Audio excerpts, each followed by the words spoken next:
Selamat sore, perkenalkan nama saya Angelika Tresya Femilahu. Pada kesempatan kali ini saya akan mempresentasikan tentang dana pensiun.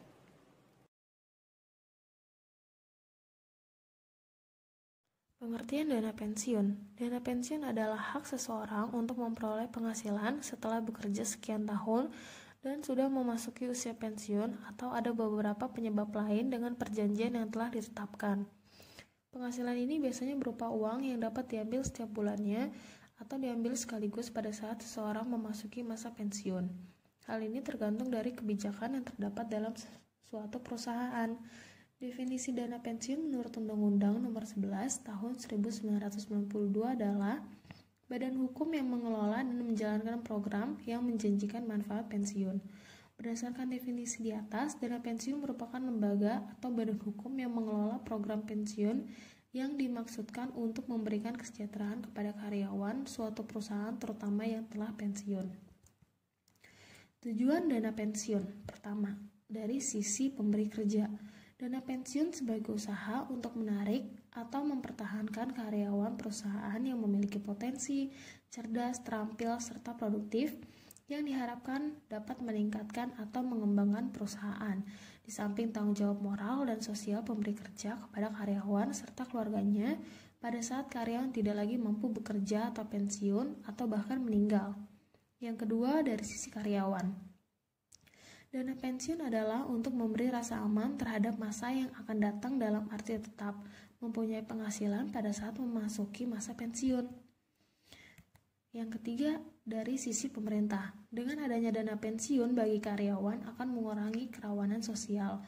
Kondisi tersebut merupakan unsur yang sangat penting dalam menciptakan kestabilan negara. Dan yang keempat adalah sisi masyarakat. Adanya dana pensiun merupakan salah satu lembaga pengumpulan dana yang bersumber dari iuran dan hasil pengembangan. Terbentuknya akumulasi dana yang bersumber dari dalam negeri tersebut dapat membiayai pembangunan nasional dalam rangka menciptakan kesejahteraan masyarakat. Tujuan program dana pensiun. Yang pertama adalah bagi pemberi kerja, yaitu meningkatkan motivasi karyawan dalam melaksanakan tugas sehari-hari, meningkatkan citra perusahaan di mata masyarakat dan pemerintah, serta memberikan penghargaan kepada para karyawannya yang telah mengabdi di perusahaan tersebut.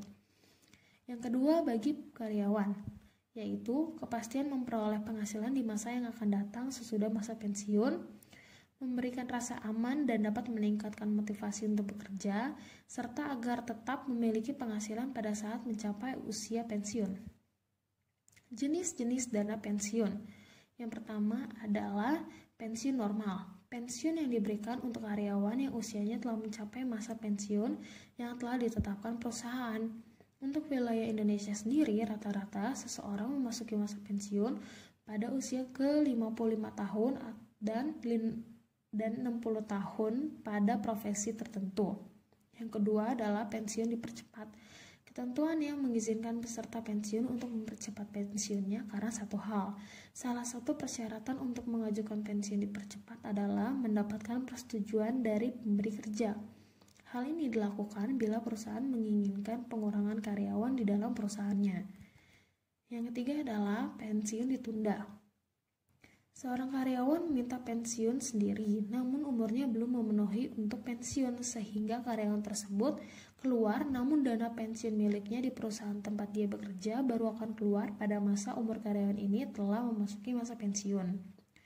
Ketentuan yang memperkenankan karyawannya yang secara mental dan fisik masih sehat untuk tetap bekerja melampaui usia pensiun normal dengan ketentuan pembayaran pensiun dimulai pada tanggal pensiun normal meskipun karyawan yang bersangkutan tetap meneruskan bekerja dan tetap memperoleh gaji dari perusahaan. Dan yang keempat adalah pensiun cacat. Pensiun yang diberikan bukan karena usia, akan tetapi lebih disebabkan karena karyawan yang bersangkutan mengalami kecelakaan atau cacat sehingga dianggap tidak mampu atau tidak cakap lagi dalam bekerja. Pembayaran pensiun dihitung seolah-olah sampai usia pensiun normal dan penghasilan dasar pensiun ditentukan pada saat yang bersangkutan dinyatakan cacat. Landasan hukum dana pensiun. Undang-Undang Dana Pensiun Nomor 11 Tahun 1992 merupakan kerangka hukum dasar untuk dana pensiun swasta di Indonesia.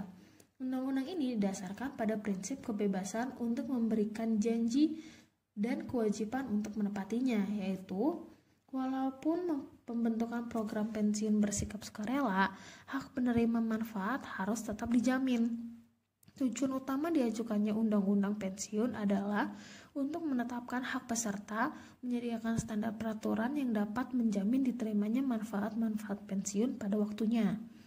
Untuk memastikan bahwa manfaat pensiun digunakan sebagai sumber penghasilan yang berkesinambungan bagi para pensiunan untuk memberikan pengaturan yang tepat untuk dana pensiun.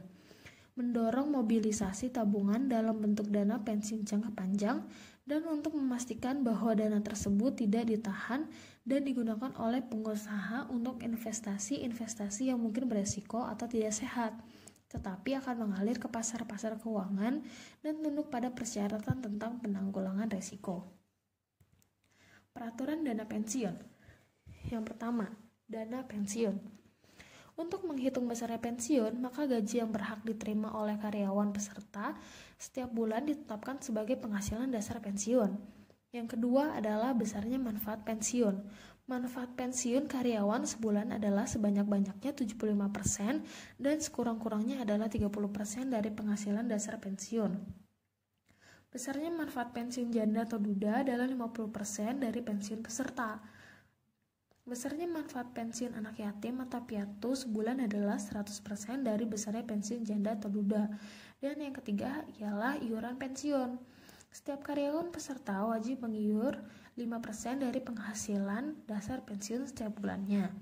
Perusahaan mengiur 5% dari total gaji karyawan peserta ditambah dengan iuran untuk mengatur dana yang seharusnya tersedia atau berdasarkan perhitungan aktuaris. Dan iuran dari karyawan dan pemberi kerja tersebut disetorkan kepada dana pensiun. Yang keempat adalah peserta yang berhenti bekerja atau meninggal dunia sebelum mencapai usia pensiun dan memiliki masa kepesertaan pensiun kurang dari 5 tahun misalnya, berhak atas iuran sendiri ditambah bunga dan dapat dibayarkan sekaligus. Serta peserta yang berhenti bekerja atau meninggal dunia sebelum mencapai usia pensiun dan memiliki masa kepesertaan pensiun kurang dari 5 tahun misalnya, berhak atas iurannya sendiri dan iuran perusahaan ditambah bunga. Dan yang terakhir adalah kekayaan dana pensiun. Itu ya iuran peserta dan pemberi kerja, hasil investasi serta pengalihan dana dari dana pensiun lainnya.